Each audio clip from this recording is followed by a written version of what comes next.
Jemi rikthyer së bashku, do ndalemi tani në një zhvillim të minutave të fundit. Përkeqësohet në disa zona të vendit situata nga vatrat e zjarrit. Situata e rënduar në këto momente është pranë zonës Syrit të Kaltër, ku ne do të kemi edhe lidhjen e drejt për drejt me kolegun Pironase, por edhe në Poliçan, ku rrezikohen djegja e dy fshatrave pasi flakët e zjarrit favorizohen nga era. Këto janë pamje të cilat mbrinë nga jugu i Shqipërisë, nga zona e Syrit të Kaltër, ku është përkeqësuar situata.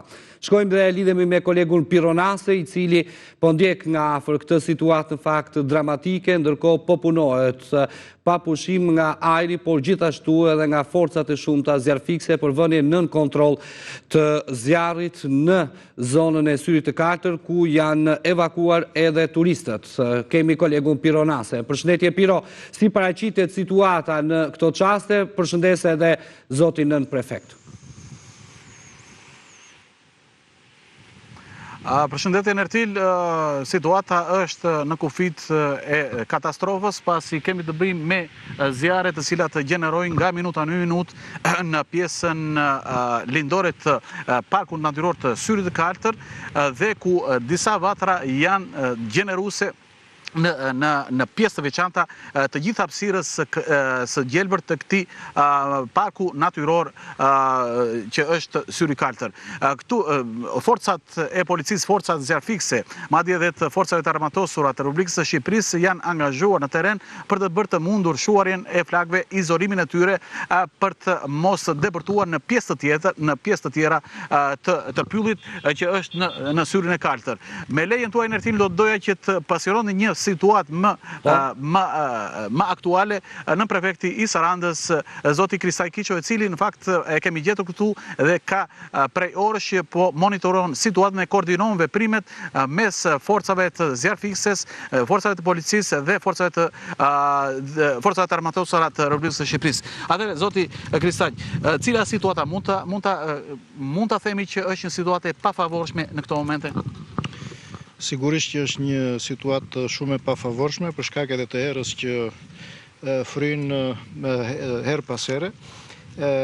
Ishte një situatë të cilën nuk e kishim jetuar më përpara. Ju shikoni edhe intensitetin e erës në këto momente dhe çfarë dëmish mund të bëjë ajo, sepse nga njëri moment në tjetrin shikojmë flakët të fluturojnë si me magji nga njëri cep e tjetrin edhe në largësi 200-300 metra. Në fakt që të jemi sinqert, është një situatë të cilën nuk e kam jetuar ndonjëherë. Kemi që në mëngjes, jo vetëm që në mëngjes sot, por edhe ditët e tjera, edhe dje jemi përpjekur që të menaxhojmë situatën në fshatin Kronjë, me ndërhyrjen e forcave të zjarfikse, të cilat i kemi lënë gjatë gjithë natës. Sot paradite ka operuar edhe një helikopter i forcave të armatosura, por gjithsesi edhe në momentin që mund të mendojmë që zjarri mund të jetë vënë nën kontroll, pas një kohë shumë të shkurtër shikojmë që zjarri rishfaqet, reaktivizohen vatrat dhe krijohen situata shumë problematike. Në fakt, ky është parku natyror i Syrit të Kaltër, është një park jashtëzakonisht i bukur me një bimësi e cila nuk ishte djegur, unë nuk mbaj mend gjatë gjithë jetës time që të jetë dëmtuar nga zjarri. Zoti Kiqo, a është emergjente që të shtohet numri i avionëve nga ajri, se është e pamundur me forcat zjarfikse pavarësisht përpjekjeve, pra në rrugë toksore, sepse po digjet parku kombëtar, parku natyror? Është e vërtet, nuk mund të operohet me forca toksore, sepse askush nga toka nuk mund të futet në këtë dëndësi bimësh që ka për të fikur zjarrin. Deri tani ka operuar një mjet ajror, një helikopter, dhe jemi në pritje të ndërhyrjes edhe me aeroplan kanader, të cilat i presim që të vinë nga çasti në çast. Problemi është që e veçanta, do të thënë, e kësaj situate është që nuk kemi vetëm një vatër zjarri. në gjithë bashkinë e Finikit janë disa, aktivizohen, i vëmë në kontrol, reaktivizohen dhe është në një perimetër, ky zjarri që ka rreth një javë që ka filluar, një perimetër prej rreth 50 e ca kilometra.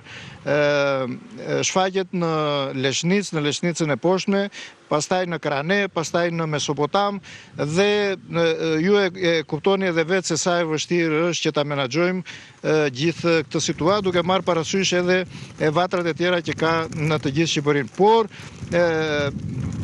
duhet treguar një kujdes maksimale dhe ne jemi në teren gjatë gjithë kohës, 24 orë në ditë, me synimin që të vijen në kontroll zjarret, por kushtet atmosferike, era edhe temperaturat e larta janë të disfavorshme për të kontrolluar këtë situatë.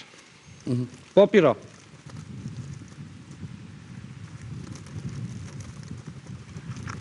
Atëre, në Artil, si që e dëgjuat, ka bërë një panoram përshkruese në prefekti i Sarandes, zoti Kristaj Kiço. Situata ndodhet ende kritike, në kufit e kritikës, ndërkohë që si që shpjegoi edhe në prefekti, priten mbërritja e avionëve kanades për të penetruar në lartësitë e lejushme, sipas rregullores, për të shuajtur zjarret me ujë. Gjithsesi, në fakt do të ngelemi sërish në kontakt dhe do të vëzhgojmë nga afër dhe precipitimin e situatës në parkun natyror të Syrit Kaltër. Falenderoj Piro për të gjitha këto informacione, falenderoj edhe nën prefektin e Sarandës, zotin Kiço, dhe ju uroj punë të mbar, urojmë sa më shpejt vjen në kontroll pasi vërtet janë pamje dramatike për sa i përket edhe pamjeve që na vinë nga parku natyror i Syrit të Kaltër, ku situata është mjaft e rëndë, siç u shpreh edhe nën prefekti i Sarandës, zoti Kiço, pritet që të mbrijnë edhe helikopterët kanader, të bashkohen pra forcave të tjera, pasi është e pamundur ndërhyrja në rrugë toksore, pavarësisht përpjekjeve që po bëhen nga ana e zjarrfiksëve, dhe aktualisht në zonën e Syrit të Kaltër janë vërtet pamje shumë të rënda. Në fakt, që po i shohim në këto momente, gjithë kjo bimësi, gjitha e kuror e jashtëzakonshme që është nga zbritja e qafës Muzini deri në zonën pranë Bistricës, kalon dhe Syrin e Kaltër, ndërkohë që aktualisht po bëhen të gjitha përpjekjet dhe aktualisht ndodhet vetëm një helikopter kanader, pra që po punon për shuarjen dhe izolimin e vatrave në parku natyror të Syrit të Kaltër.